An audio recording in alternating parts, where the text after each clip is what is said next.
In 2022, Smith & Wesson took a swing for the fences with the CSX. It was a P365 size gun that was single action only. The only problem was the grip was slippery, and in many guns, including the one that I bought, the magazines came assembled wrong and couldn't be loaded to the stated capacity. In there, you little bastard. The trigger was super heavy, and there was no optics cut. Fast forward to now, and Smith & Wesson has the enhanced version of that pistol, which has an improved trigger, more grip, and an optics cut, so we'll see how they did. And I'll be comparing it to the Kimber CDS9 Classic, so be sure to stick around for that. So in 2022, I was pretty excited about the Kimber CSX. I thought it was going to be an awesome splash in the carry gun, but I think Smith just kind of missed the mark with what people were sort of looking for in the carry gun segment at the time. Now in 2025, they've made the muzzle a little bit longer so it'll carry nicer in belt ride holsters. They've redesigned the grip, including more traction at the front of the grip, and they've got a different scheme for the back strap. It's coming with 3 magazines now, which is an improvement over the 2 that it used to come with, which kind of helps validate the cost point that they're trying to get for these. They're asking, I think I paid about $600 at Shields for these, which I later found out on the internet was absolutely full price. I should have done the price matching thing that they do, but at the same time, about $600 for a single action only carry gun that has ambi controls, which is nice, I guess. So first things first, on the old gun, the trigger was pretty bad. I mean, it's got a short sight radius iron sight gun, and it feels a lot lighter than it actually shows up on the trigger pull scale, but it's just not a great trigger. So when I got the new version and read about the enhanced trigger, if I actually just pull the trigger, it absolutely feels a lot lighter. However, when I put it on the trigger pull gauge, it's still coming in north of 7 pounds. That's right, the trigger on this bad boy is north of 7 pounds. And not only that, it's got this weird sort of hybrid hinge, but it's trying to be a sliding trigger with a trigger safety. It's a lot going on. It takes some getting used to. That's going to be some foreshadowing when we get into the shooting there. I just want to make this point. I do, 30 to 50 handgun reviews a year, so I shoot a lot of guns. I'm a competitive handgun shooter. I generally can figure out how to grip and pull a trigger on a gun very quickly, and I had a hard time getting used to this one. Now, the other crucial thing about a lightweight, short-barreled carry gun is that they're generally going to be flippy. It's not just this gun, it's any aluminum frame gun that is lightweight and skinny. They're all generally going to be flippy. So they added some more grip texture specifically on the front strap. You can see that the front panel wraps around nearly all the way to touch the back panel, whereas on the old gun they just had this little strip on the front of the gun. While that is good, you may notice that this area of the frame is bare and this area of the frame is bare on the CSX. That's really important because these guns want to rotate a lot because they've got a lightweight slide. So when the slide runs to the rear, there's still a lot of energy. It's going to hit your hand. It's going to lift and then it's going to return. The one area that helps combat that the most is going to be a lot of traction right there so your support hand can resist it. But as it is right now, it's almost like negative traction because if your hand is wet at all, this is going to slip past your hand like it's a super slick texture. So I think Smith did kind of miss on the opportunity to provide even more texture just for a better shooting experience. The gun does come with a good iron sight setup, and I thought they were going to come with a co-witness set of sights. However, no, when you take off the plate, it retains the rear sight. The rear sight comes off too when you mount an optic. So you're not getting a backup iron sight unless you are doing it through a machined in sight in the back of your optic. The other thing I'm excited to report is all the magazines work as intended. So it came with 3 magazines. It came with a 12, a 15, and a 17 round mag.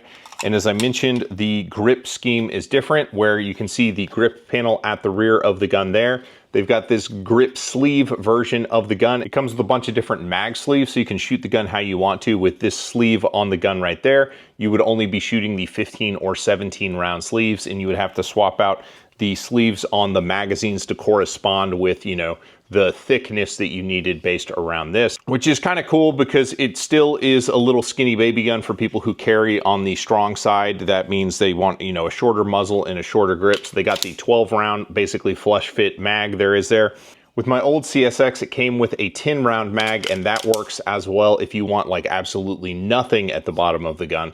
So you've got options as far as the magazines are concerned. The back strap is retained with a little detent that you reach in there with a punch. They provide a punch, which is pretty awesome, and you can swap the back strap. So it's actually pretty solid as far as that's concerned. Another thing that's really solid is ammunition bags. I know what you're thinking. Ammo comes in boxes. I don't need an ammo bag. Yes, but it's kind of like an Uplula mag loader where you don't realize you need one until you use it. Then you're like, how did I ever live without one of these? Nice thing about an ammo bag is if you're keeping your ammo in your range bag, ammo takes up a lot of volume. The ammo bag is the most size efficient way to get all your ammo into your range bag, and as you run out of ammo, the bag gets smaller, so it takes up even less space in your range bag. In collaboration with Run and Gun, there is this Humble Marksman designed set of ammo bags you can check out. Black multicam with an orange zipper and an electric blue interior. So if you want to have the absolute pinnacle of ammo bags in your range bag, check out the link in the description. You can get your very own Humble Marksman ammo bag. Now, in the old days, when I would do a gun review, I would do a full review and then I would compare it to other guns. But I kind of quit doing that because, like, what's the point? You've already learned about the gun. So put them in the same video. So I have the Kimber CDS9 Classic, which is roughly the same price, about $600 as the CSX Enhanced, and decided to shoot them head to head. Now, the Kimber is going to have a slightly shorter barrel, but everything else is largely the same. It's single action only. So if I was doing the old model of standalone video, then a comparison video, I might be singing a very different tune, but putting it in the head-to-head, like, it's a lot. And I want to warn you that I'm not trying to put this Kimber on a platform or like influence you that the Kimber's better. The data is going to speak for itself. It's just that, like, never in a gun comparison has the results been so one-sided. Just let's get into it. So this is what S&B 115 did out of the CSX-E at 25 yards. The trigger is pretty tough to pull, even though I thought I was doing a good job. Conversely, the Kimber with the shorter barrel, I was able to do that with the same ammo at 25 yards from the rest. So the trigger does matter quite a bit. I started shooting 10-shot groups at 25 yards and was an idiot and didn't roll the cameras. However, I did roll the camera when I went up and looked at the targets. All right, this is the Kimber. Obviously, the zero needs to shift to the left on this, but that's a pretty good group for a little baby gun at a pretty rapid clip. Wish I could say the same for the Smith & Wesson CSX-E series. That sliding kind of trigger safety trigger is difficult to manipulate. It's not to say you can't get more out of it. You can.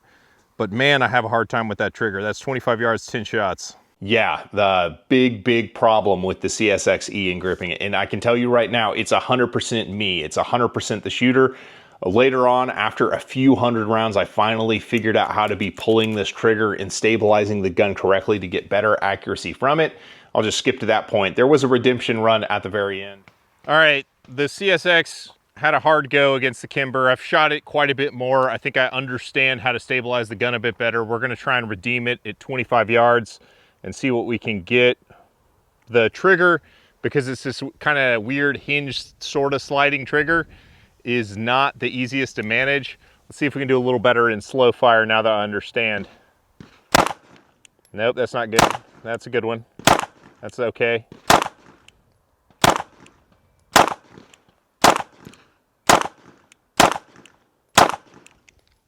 Let's go take a look. Now, the group is much better than the previous one, more in line with the Kimber. You can see those are touching. That's what the gun is capable of. The flyers were me. I had about 3 bad trigger presses. That's pretty good. The zero obviously needs to move, but it takes learning to get used to that trigger for sure. It's very capable, but it's just not intuitive, because it's unlike other trigger systems. So that's a lot more in line with what the Kimber is doing. However, it wasn't great. Then I did some bill drills at distance. We're gonna go with a bill drill at 25 yards now and see if we can't get some better results out of these guys, specifically out of the CSX. But we'll do the CSX second, give it the benefit of the doubt here. So here we go.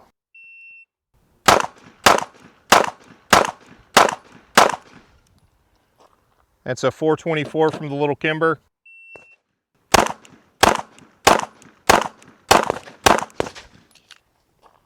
Let's go see how that went. The dot moved pretty good on both of those. Hopefully we got better results. This is 25-yard bill drills with the Kimber. The zero is still probably 4 clicks left needed, but that's honestly a pretty good group for kind of rapid fire.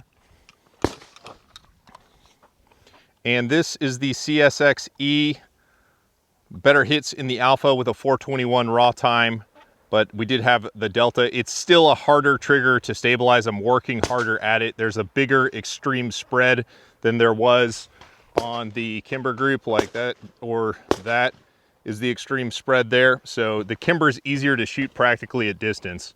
And I did bill drills up close. We'll let the CSX go first at the close one.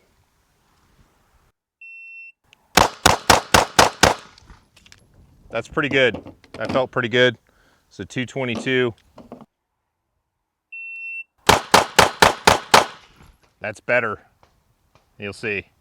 That is the CSX at about 8 yards or so on a bill drill. That was a 222. And the Kimber was a 202. But I mean, you can see that it's absolutely stacking them in there. That's two of them basically touching.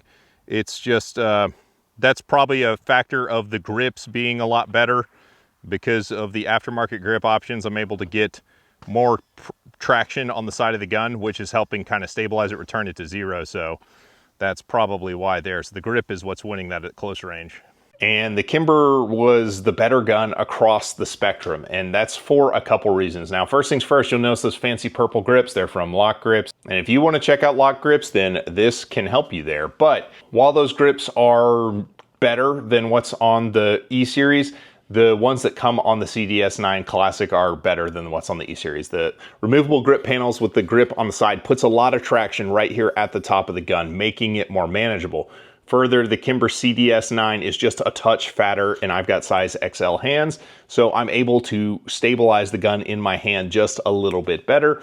And when the gun is moving, it doesn't rotate as much because there's traction in the critical area where there is no traction on the Smith. And the other big thing is that the Kimber trigger is about a pound lighter than the Smith & Wesson. This Smith & Wesson is pulling at about 7 pounds.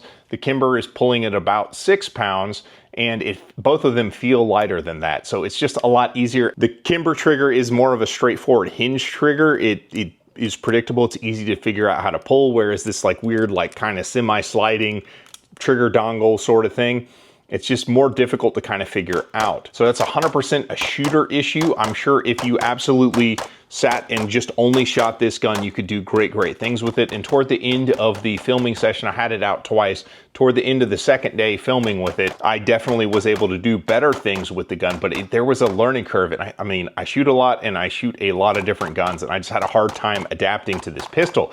And that's a problem for a little tiny carry gun like this, because generally speaking, dudes who are gun guys don't shoot their carry guns a ton. A typical gun guy is going to go and train and shoot with his big guns because they're more fun to shoot, and then that skill that you develop is going to scale down onto these little baby guns. That's not so with this guy, and that's a problem for this guy, because if you expect a certain standard of performance, or at least reasonably close to it, and you can't get at it without like specific training, then the gun is just not, you know, exoteric in being able to pick it up and do the gun things with it. It's kind of like shooting a Glock, whereas Glock requires its own like approach to grip and how you pull the trigger to the rear and stuff like that. This gun kind of falls into that same sort of camp. It's not the same Glock skills, but you get what I mean. Comparing the gun to the old CSX, is this gun a step forward? 1,000 times yes. Yes, this is a significantly better gun than the old CSX, which honestly, like, I just can't get into this gun. It's just wrong on too many dimensions. Am I negative on this gun? No, I think it's a fine gun. It's just not as easy to pick up and shoot as other guns in the category. I mean, it was reliable, it shot hollow points fine, it does all the things you'd expect it to do. Comes with 3 magazines and a better situation on how the backstrap interfaces, where you've got a 15-round option. So it's a really cool little gun. It's just, it's a little bit outclassed in its class, so there's that. I will say that I like this gun better than a skinny, lightweight polymer striker gun.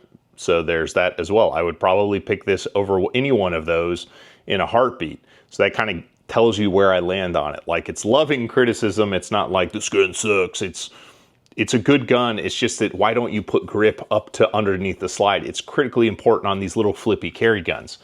And also the trigger is kind of weird. With that said, if you own one of these guns, I would love to know your experience with them, so sound off in the comments.